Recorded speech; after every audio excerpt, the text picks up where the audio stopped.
Okay, so a quick review of our step list specifically for proportions. We know state plan do conclude. We kind of know what that looks like from Friday's video. You'll notice there's a step 0 here. Unlike confidence intervals, where the problem is usually very specific, construct a confidence interval, significance tests are usually less direct. They're not going to say perform a significance test. So we have to look for the wording that tells us that this is what we're doing. There's a couple of key phrases that will be helpful. First is if they give you a significance level.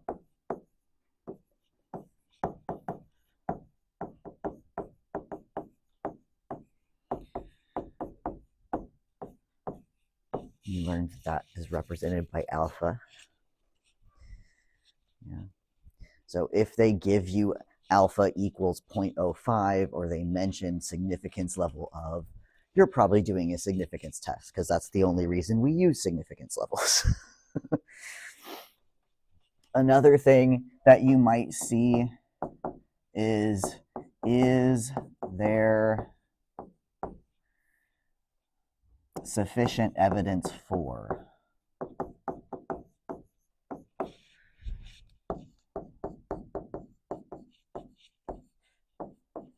And then they'll identify a statement that they want you to test. Is there sufficient evidence for the claim that the population proportion is greater than 25%? So they will ask you for evidence for a claim. If they're being really explicit, they'll say test the claim, and that's how you know it's a significance test. But we're looking for those key phrases. Yeah? Okay. Now for the part we know how to do. State plan do conclude. Very first thing we do in the state part of the problem. It's the same we did for confidence intervals. What do we do first? Oh, it's the very first thing you write down on your paper when you're starting these problems.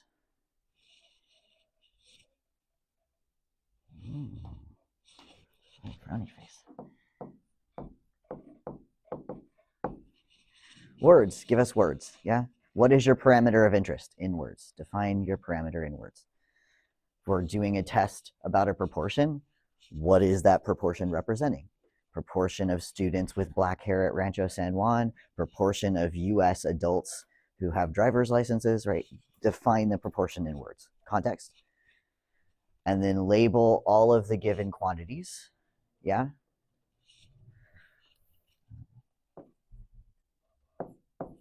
Including units. Context, right?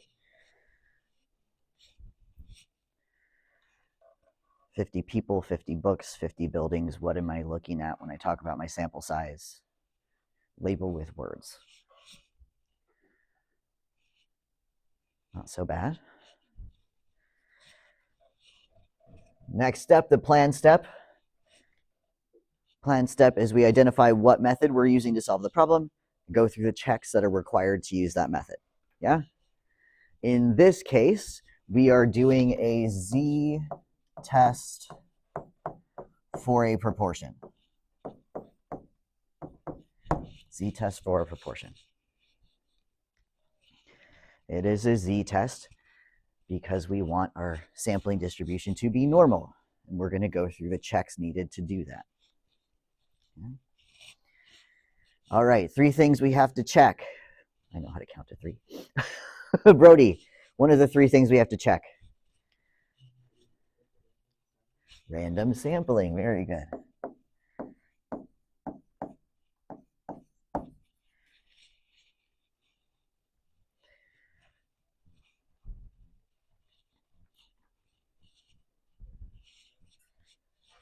I don't know why there's a little arrow there. I think that's a typo.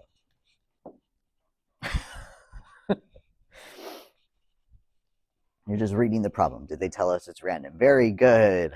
Stacia, one of the other 2 checks we have to do. 10% condition, which is a check for independence. Good.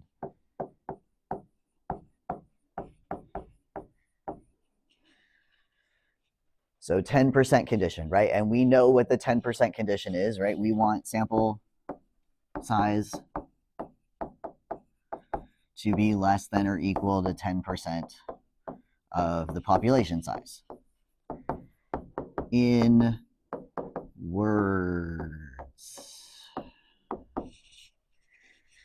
right? Sample size you should have a number for. Population size often you don't. You should write context in the problem. What is the population of interest? Very good, Ava. Third one. Very good. Got to check the shape of that sampling distribution.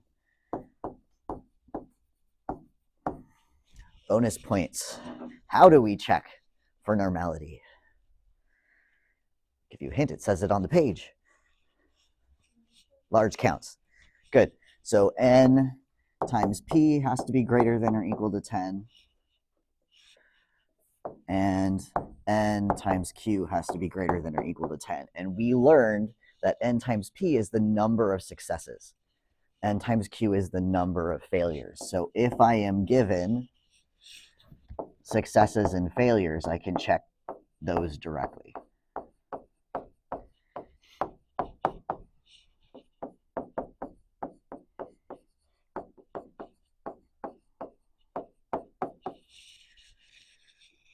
Because some problems will give me n and p, and I'll do n times p and n times q. Sometimes they'll give me n and x. If I've given x, I can go directly here. Because I need more than 10 successes and more than 10 failures. Yeah.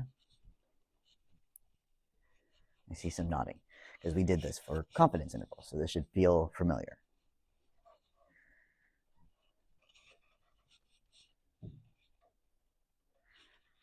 Next step is the do.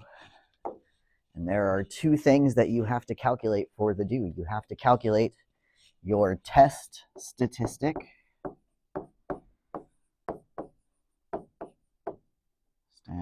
I know how to spell, don't judge me. And you have to calculate your p-value.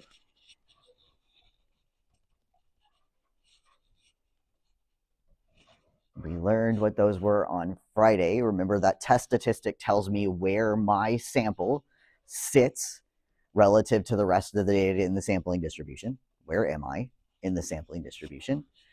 And the p-value is the proportion or probability that a sample is as extreme or more extreme than the sample that I got.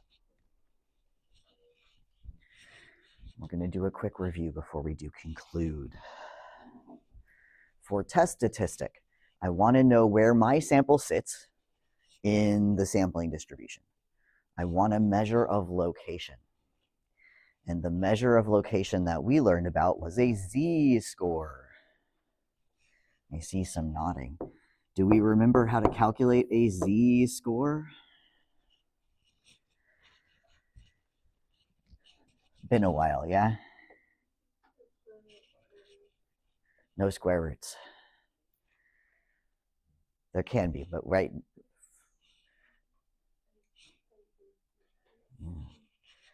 So I'm interested in where I'm sitting in the distribution. So the first thing I'm going to check is where am I relative to the mean. So the top is the statistic, my sample data, minus the population parameter. If I'm looking at means, I want to know where my sample sits relative to the population mean. If I'm looking at proportions, I want to know where my sample proportion sits relative to the population proportion. How far am I from the center of my sampling distribution? What do I divide that by? Oh, it's x minus the mean divided by, I don't want to count by ones. I want to count by standard deviations. And in this case, we're looking at sampling distribution. So this is your standard error.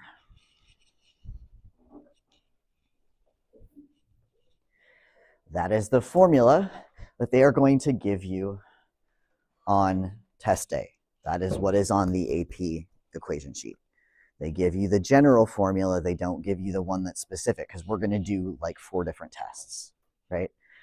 That setup is the same for all 4 tests. But if I'm looking at proportions, that's a p hat and a p. If I'm looking at means, that's an x bar and a mu. So the symbols will change out. The structure is the same. P-value can come from 2 places. I'm looking at the area in the tail of a normal distribution. So if I were to draw a normal curve, and my test statistic sits here, my p-value is that area in the tail that's more extreme than my test statistic.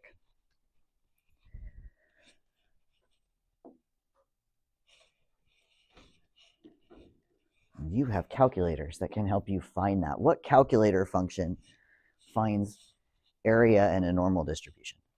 Have a boundary value. I want a percentage or an area. How do I do that?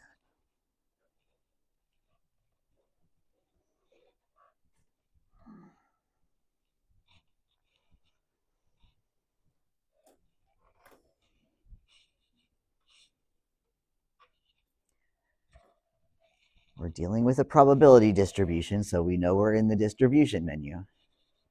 I have a boundary value. I want a percentage or a probability. How do I do that? Get out your calculator and look if you don't, not sure. Ooh, the opposite of inverse norm. Inverse norm takes an area, spits out a boundary value. I want to do the opposite, which is I have a boundary, I want a percentage. What's the opposite of inverse norm? It's the function right above it. Normal CDF, yeah. Yeah, this comes from normal CDF. That is one of the 2 ways to find that p-value. There is another way to do that we're going to look at in a minute. There is a function call on your calculator, just like for confidence intervals, that will perform this whole test all at once and spit out both the test statistic and the p-value. So usually, you're not going to need to do that. It's good to know that you can, but you don't usually have to. We're going to use a different calculator function. But it is good to have that in your brain. That is a powerful tool. Yeah. Once you have your p-value, you should have enough information to make a conclusion, make a decision about whether there's evidence or not. If your p-value is less than your alpha, we reject the null. There's evidence for the alternative. If we have a p-value that's bigger than our alpha, that means our sample is really close to the center of the distribution. There's not enough evidence to reject the null. We're going to do some reminders. We're going to do a bunch of examples. Lots and lots of practice.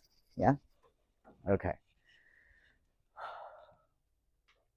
So, quick reminders before we do some examples. First, remember that the best way to ensure that you get full credit on the FRQs is to write out the equation and then show the values substituted into the equation.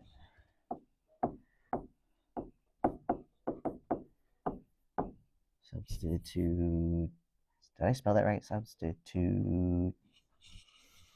There's another T, right? Tuted. Yeah. I hate the English language. And then you write your answer as given from the calculator.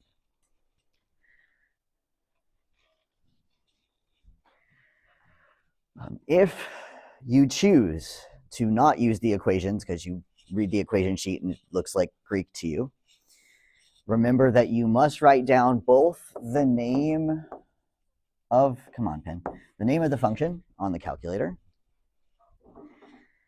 and you need to label the inputs in words.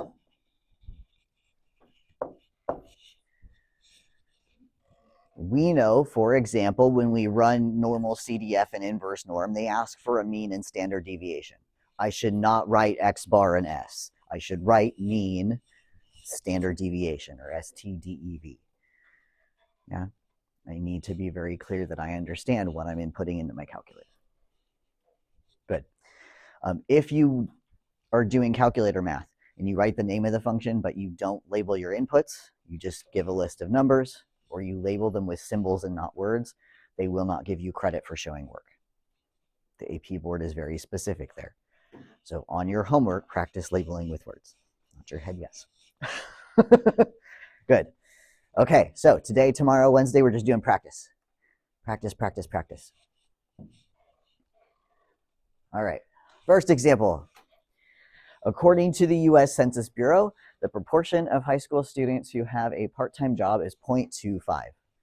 An administrator at a large high school suspects that the proportion of students at the school who have a part-time job is less than the national figure and would like to carry out a test at the alpha equals 0.05 significance level of a null of p equals 0.25 and an alternative of p is less than 0.25, where p equals the population proportion of students at the school who have a part-time job.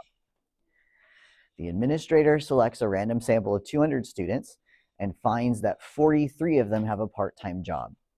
Is there convincing evidence at alpha equals 0.05 level that the proportion of students at the school who have a part-time job is less than the national figure? Word vomit. So, first question is, how do I know what this question is asking me to do? So take about 90 seconds, turn to your neighbors. Where in the problem is it very clear what we're being asked to do? How do we know?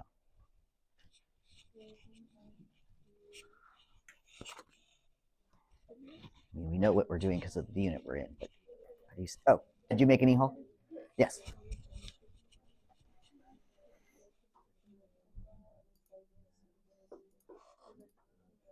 Two of you did, and you didn't say anything.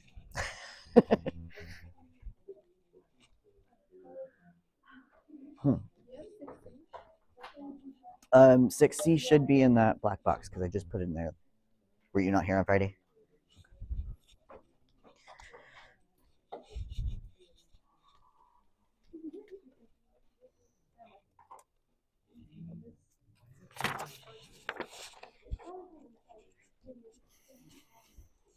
Videos in Google Classroom.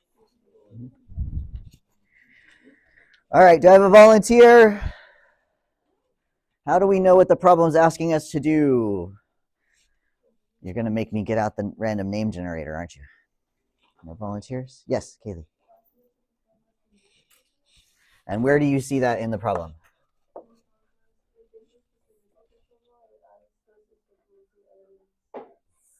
There you go. Is that familiar phrase that we mentioned in step 0 on the last page. Is there convincing evidence?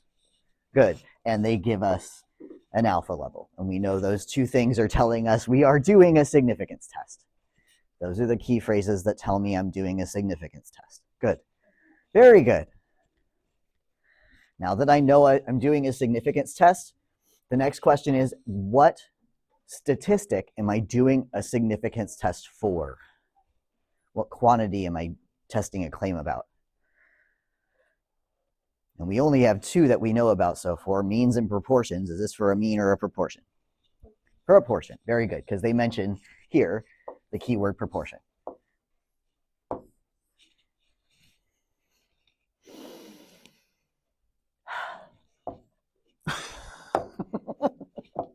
Here we go.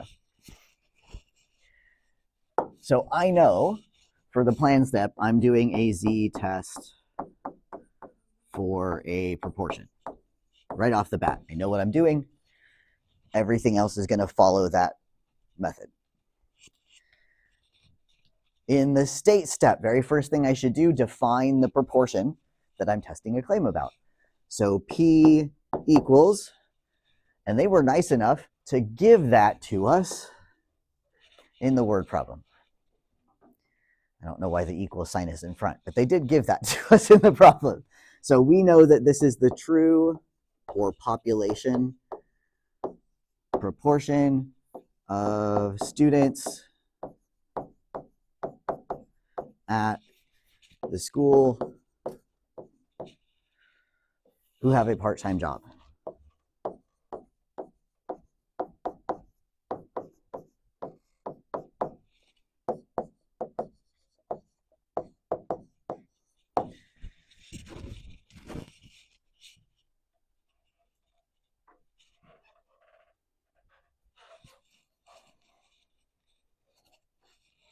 Yeah?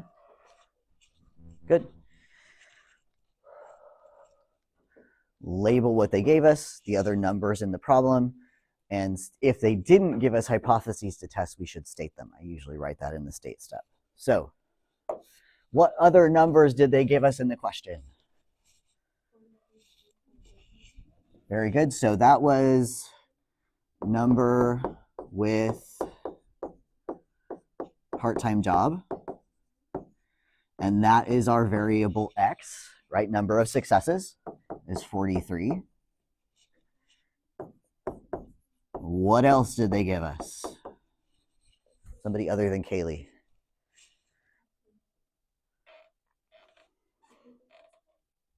Significance level, very good. So we're given a significance level. Alpha equals 0.05. Perfect. I see another number up there. Jaden, what else do you see? 200 students. And what is that for us? That is our sample size. So 200 students.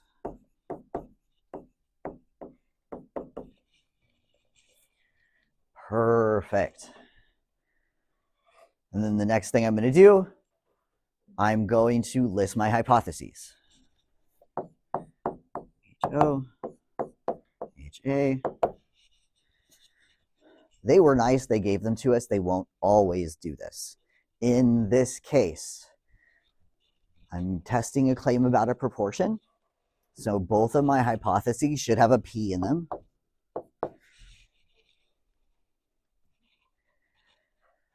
I know that my null hypothesis, the first statement, is always a statement of equality. And lazy statisticians will just do equal to. And that's an okay thing. And the number that goes in that statement is the claim about the population. So what was the claimed value for the proportion of high school students that have a part-time job? 0.25. Right, the study said 25%. We want to confirm that at the high school level. Good. Which means that same number should show up in my alternative. Same symbol, same number. It's just that relationship between the symbol and number that changes. Null is a statement of equality. Alternative is a statement of inequality. Less than, greater than, not equal to. In our question, how do I know which symbol should go there? If I wasn't given the hypotheses, how would I know? Very good. They told us right there. We are testing the claim that the proportion of students who have a part-time job at the school is less than the national figure. Less than the national figure. Yeah, good. Most problems in the FRQ are not going to give you the hypotheses, so we need to practice writing those. Some notes, and I mentioned this in the video on Friday. HO and HA, those are labels. They should never be followed with an equal sign. HO doesn't equal anything. HO is a label. I am stating that my null hypothesis is, and then P equals 0.25. So it's HO and then colons, because they are labels, and then the equation. Yeah? Please know that if you make that mistake on the test, a little piece of my soul will die.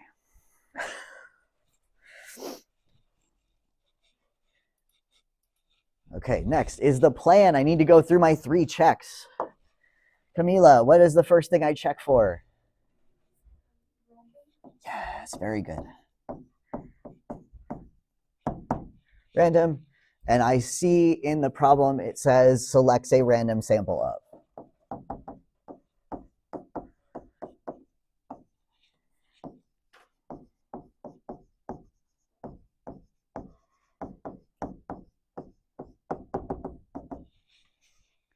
Happy face.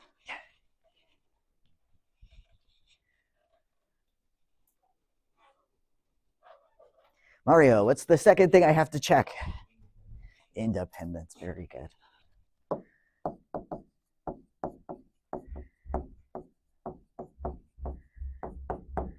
And that is the 10% condition. So my sample size of 200 students, less than or equal to 0.1% of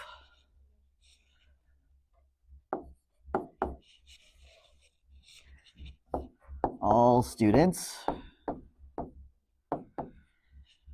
presumably at this high school, because that's where we're focused on. The claim is about my high school being less than the population average for the nation at school. And the question is that reasonable? Would that be reasonable here? No. Rancho San Juan has about 1,500 students. 10% of that's 150, not 200. This would be over 10%. We would be frowny face. But if I scroll up, the administrator at a large high school. We were told it was a large high school, so it is safe to assume that yes, we have met that condition. If I were feeling nervous that the AP reader was not going to believe me, I might make a little note that this is a large high school, so that is a safe assumption. I am assuming that this administrator works at a school that has 2,000 or more students at it, which is pretty common in California in most cities.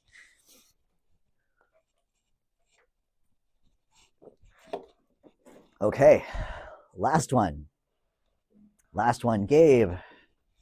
We've checked random and independent. What's next? Perfect. Very good.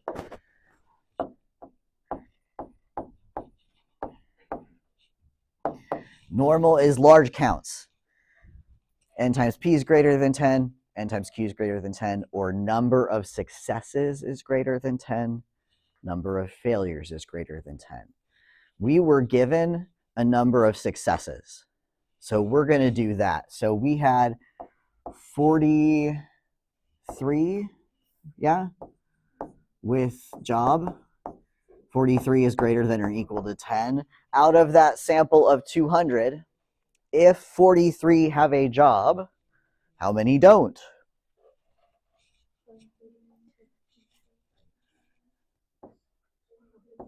157 without job, which is also significantly greater than 10. So number of successes is greater than 10, number of failures is greater than 10. We meet the large counts condition. Good. Happy face. Happy face. Happy face. Halfway done. That should feel familiar. We did that with confidence intervals, right? You're going to notice that pattern. The checks that we do for confidence intervals and significance tests should match for the same population parameter. Next is the do. I need to calculate two things. What am I calculating? Test statistic and p-value. Very good. Test statistic and p-value. So the test statistic, I am going to write the formula manually. This is going to make us unhappy. So I know it's a fraction, and I know from my equation sheet that it's sample statistic minus population parameter divided by standard error. So what is the population parameter that we are doing a claim for?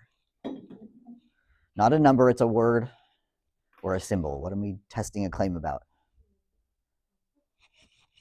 It's in our hypothesis statements. What are we testing a claim about? Proportion, P. P. So my sample statistic is a P hat. My population parameter is a P. How far is my P hat from my P? Where is my sample relative to that assumed population value?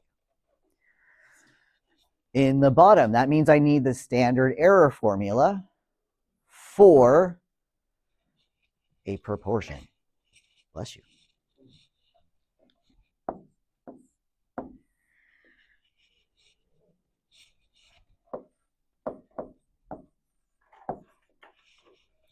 Same one we use for confidence intervals. You'll notice a change here.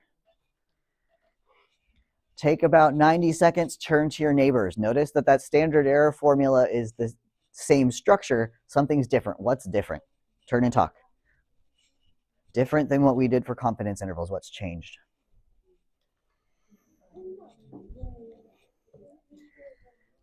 It's a tricky question. What changed? Something changed.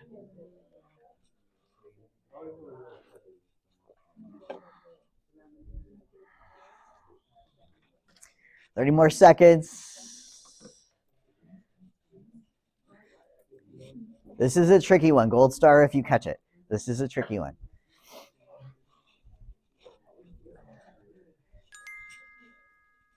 All right, do I have a volunteer?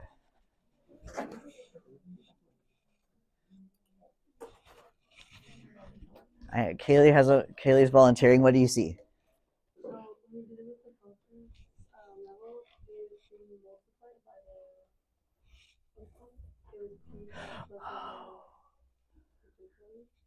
Right, so the structure of the formula is different because I calculate confidence intervals different than I calculate test statistics for significance tests. That is a true statement. The question here is, what is different just about our standard error formula? Ignoring everything else, standard error for proportions, what changed from confidence intervals to this? They're not p-hat and q-hat. Yeah.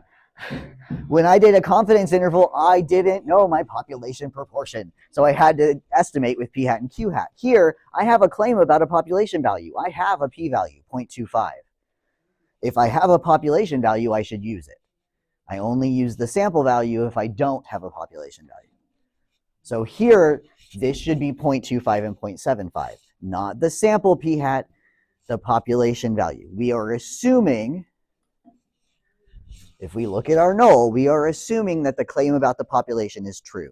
And we're going to build our sampling distribution around that. And the question is, if that null hypothesis is true, is our sample extreme enough to make us doubt that claim? So now I need to plug in values. Yay. I don't have a value for p-hat yet, but I know how to calculate p-hat. P-hat is x over n, yeah? We had 43 successes. We had 200 students. So my p-hat would be, I don't know, 0 point something. 215. Thank you, Leo. Makes sense because half of 43 is 21.5. So yeah, that works. Good. So now we're going to plug our values into our test statistic. Yeah.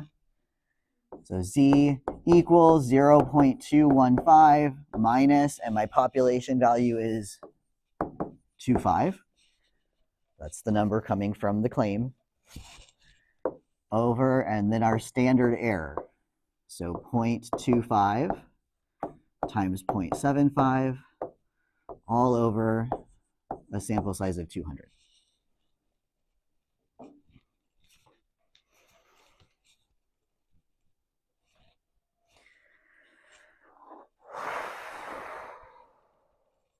And my guess is you don't want to plug that in your calculator.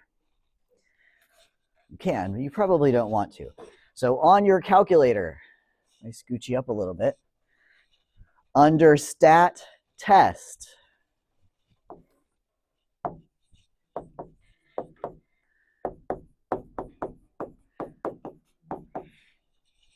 there is a function called one prop z test instead of one prop z int, one prop z test. That one prop z test will calculate that test statistic for us and the p-value that goes with it. So now that I've set up the equation, I'm going to use my calculator to find those numbers, do the number crunching for me, because I'm lazy. So if you go to one prop z test on your calculator, and all of my wonderful stats students should have their calculator with them today. I believe this is option 5, yes?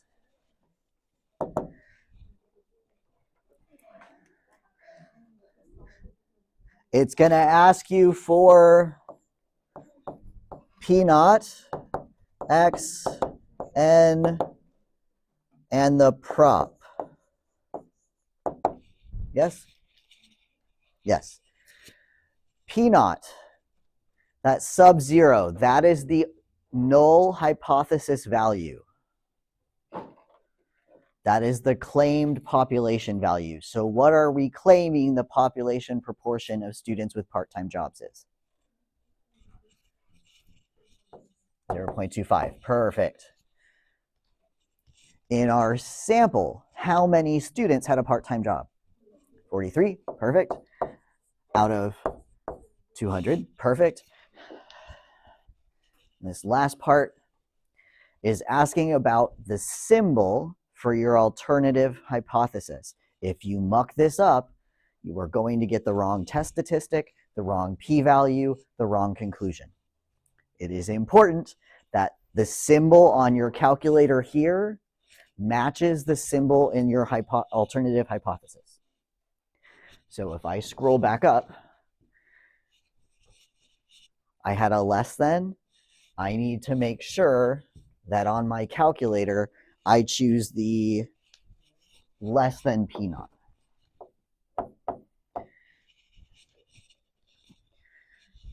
That symbol there has to match what's in the alternative hypothesis. Otherwise, my calculator is going to spit out wrong values. So we're going to do this together and see what our calculator spits out.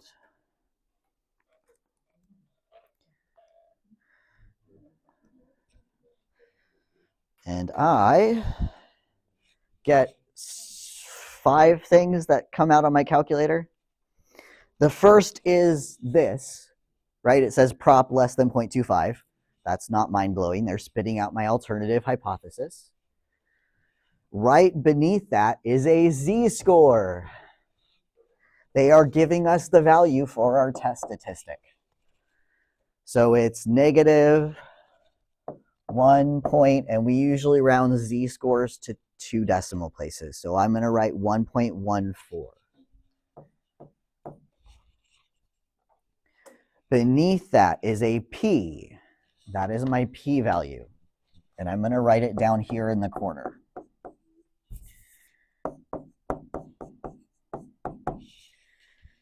P-values are percentages or proportions. We usually write those to 3 or 4 decimals. Pick one, doesn't matter. So 0.126.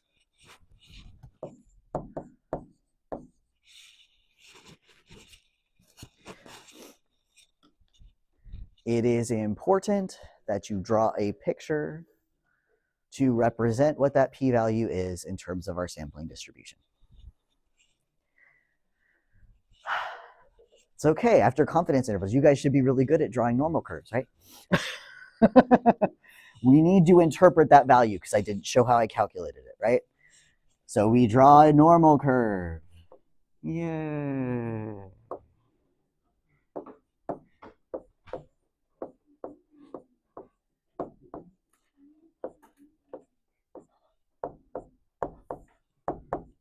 I promise you're going to be able to draw these in your sleep by the end of this class. I'm going to mark where my test statistic sits. I am marking where my test statistic sits. So my test statistic is at negative 1.14. So a little past negative 1. That's my test statistic right there.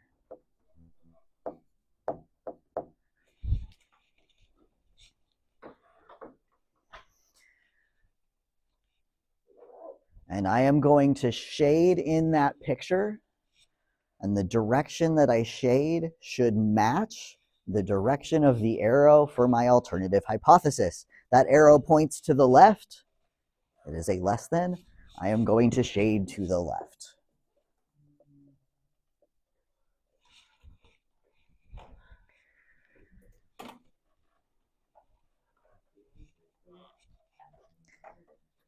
That area that I just shaded is my p-value, 0.126, or 12.6%. The question is, what does that represent? The answer is assuming that the population proportion is actually 25% of high school students have a part-time job. When I collect a sample of 200 students, about 12.6% of the time, they're going to have a proportion of 21.5 or less, meaning they're going to end up where my sample did or smaller.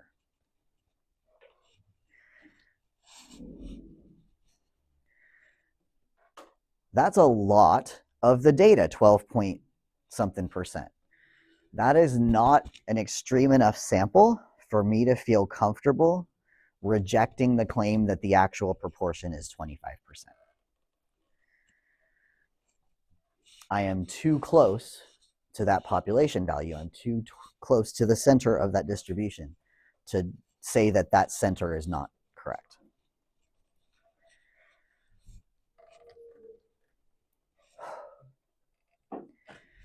Last step is I need to take that calculation and interpret it in terms of my claim.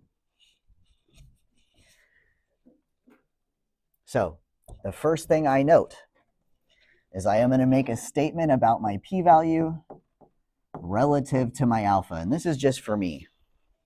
They don't need you to write this because our sentence is going to address it. But my p-value is 0.126. My level of significance, my alpha, was what? 0.05. So was my p-value less than or greater than my alpha? Greater. More than double. Yeah. If the p-value is low, we reject HO. That is not a low p-value. That is a big p-value. So we're not rejecting the null. So we grab our sentence frames. The first one is, I'm not rejecting the null. Because our p-value of 0.126 is greater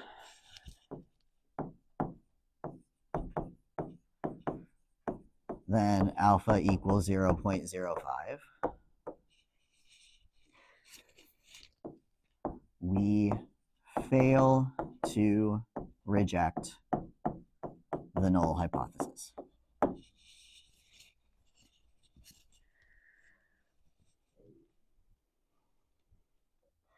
First sentence is always a sentence about the null. I make a statement about where my p-value is relative to my alpha, and then based on that, reject or not reject HO. And this is hard, right? This is a big idea. So no, if you're feeling scared right now, that's okay. All we're doing is practicing this week. And again, we're going to do this repeatedly throughout the rest of this semester.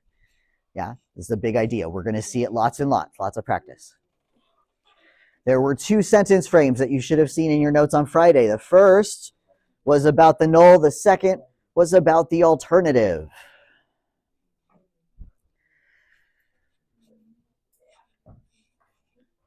Yes? I see some nodding yes. We do not have convincing evidence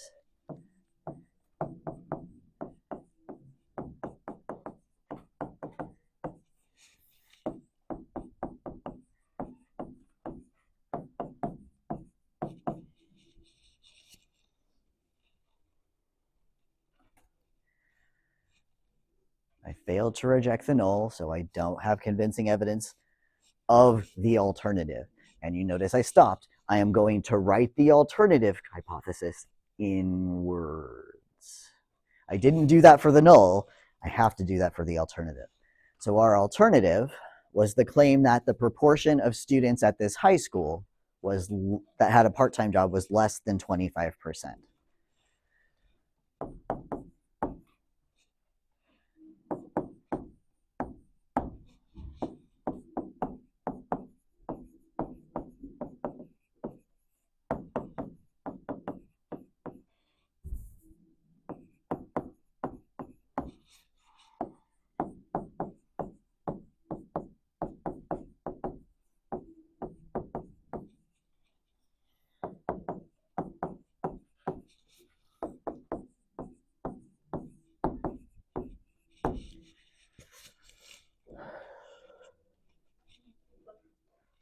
That what?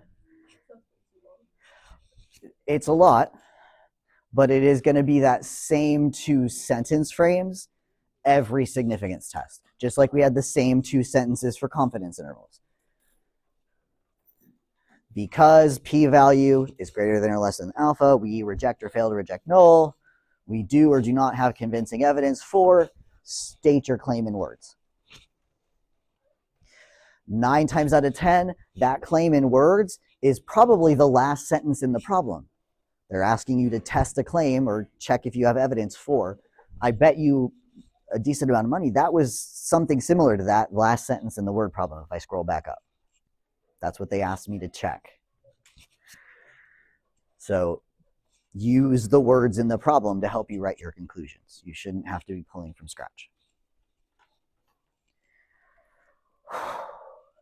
That was big, yeah? Scary. I want you to take a deep breath.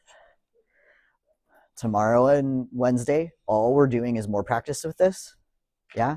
Friday, more practice with this. Next week, more practice with this idea, but for a difference in proportions, yeah? Lots of practice. If you have questions, what should you do? Frowny face. Ask for help. Yeah, come see me at lunch. Come see me after school. You should have a study group of friends in AP Stats, either in this section or a different section to study with. This weekend is the last Saturday that is in January. Next weekend, we will start doing our online Saturday sessions to start prepping for the AP test. Tomorrow, we have an AP Stats Club meeting at lunch.